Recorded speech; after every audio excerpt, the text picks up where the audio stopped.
भारत और फ्रांस में एक बड़ी डील अब अपने अंतिम चरण पर है। भारतीय नौसेना के विमान वाहकों को बढ़ावा देने के प्रयासों के तहत भारत ने 26 राफेल समुद्री विमानों के लिए 6 अरब अमेरिकी डॉलर के सौदे के अनुरोध पत्र फ्रांसीसी सरकार को दे दिए हैं। शीर्ष सरकारी सूत्रों ने इंडिया टुडे को बताया है कि इस सौदे पर भारत और फ्रांस सरकार के बीच सरकार से सरकार के स्तर पर बातचीत चल रही है और हाल ही में फ्रांसीसी सरकार को अनुरोध पत्र दिया गया था।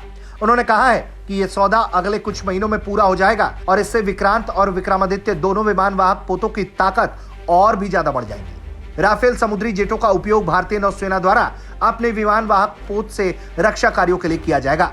इन जेट्स को वर्तमान में इस्तेमाल किए जा रहे मिग-29 की जगह आईएनएस विक्रांत और आईएनएस विक्रमादित्य पर तैनात किया जाएगा। ये हाल के वर्षों में भारत द्वारा डसॉल्ट एविएशन से लड़ाकू विमानों की दूसरी खरीद होगी। विमानों और पनडुब्बियों की कमी से जूझ रही भारतीय नौसेना ने पहले ही अपनी आवश्यकताओं को पूरा करने की तात्कालिकता पर जोर दिया था।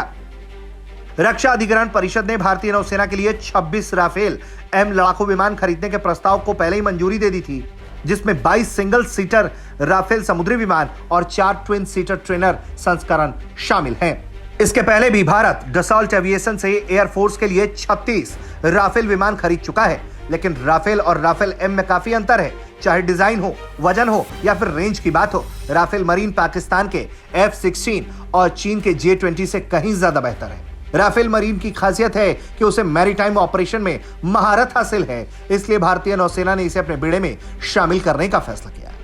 दरअसल चीन जिस तरह से हिंद महासागर में अपनी ताकत बढ़ा रहा है, उसे देखते हुए इंडियन नेवी ने भी अपनी तैयारियां तेज की हैं ताकि चालाक चीन पर नकेल कसी जा सके और अगर कोई भी मिस एडवेंचर चीन के द्वारा या भारत के किसी भी दुश्मन द्वारा की जाती है तो नौसेना उसका करारा जवाब दे सके। ब्यूरो रिपोर्ट, भारत तक।